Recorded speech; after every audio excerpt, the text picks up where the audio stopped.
Chapter 12. By the end of January, Teresa was weary of looking at applications. What made the application project worse was the fact that some places asked if the applicant would be willing to relocate. Teresa just twirled her pen and stared at the page each time. She couldn't imagine living anywhere else. At least with where she was living now, she was close to her grandfather and her church. She marked no each time, making the decision that her grandfather and church family were more important to her. Even if staying put meant that she never worked again, at least she had her unemployment money for the time being. The volunteer work she had started doing with Jessie was quite fulfilling.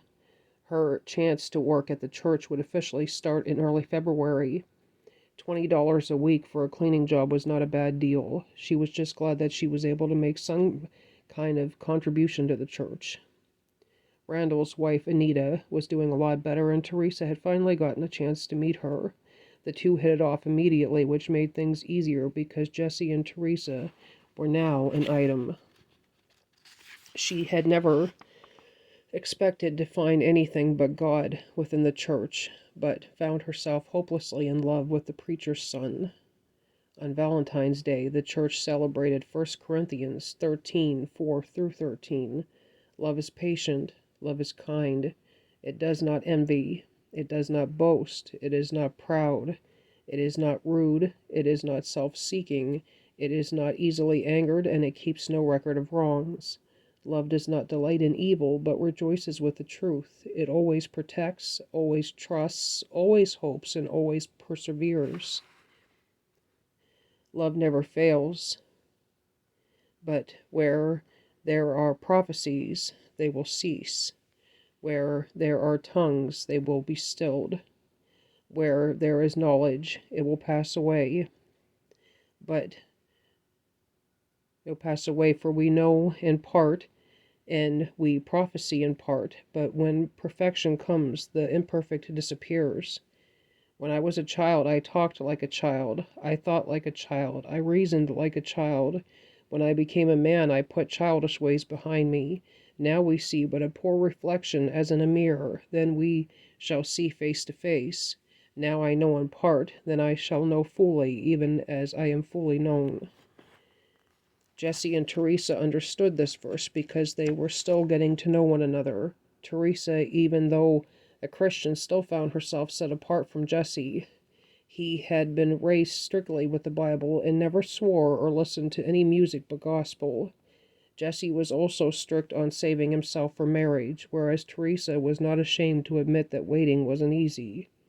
Even with their differences, the couple found they had so much in common. They shared a love for Chinese takeout, black and white movies, and Bible study. Jessie also took an interest in Teresa's grandfather. The two spoke of golf, sports, and a love of the water. Teresa once again found herself praising God for many blessings. Each Sunday after church, Teresa, her grandfather, and Jessie would go for a ride and enjoy conversation, sightseeing, and making memories. Teresa felt her heart swell every time her grandfather would laugh or chatter on about her grandmother. She really started to see what God was talking about. He was there with them all along, and she wouldn't have it any other way. By early April, Teresa's grandfather took sick and would sadly pass on.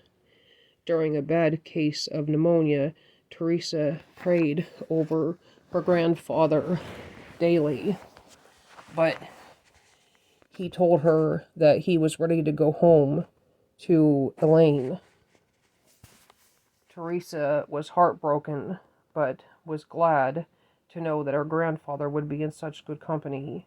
In the back of her mind, she kept hoping that God would call her and let her know that her grandfather was home, but she could just feel it in her heart. The bond between Teresa and her church family would grow stronger in the following months. She found herself invited to Bible studies, luncheons, and the women's retreat. She took comfort in the fact that she still had people who were physically there for her, a church family that she knew she could trust and rely on. In mid-August, Jessie was officially a certified preacher.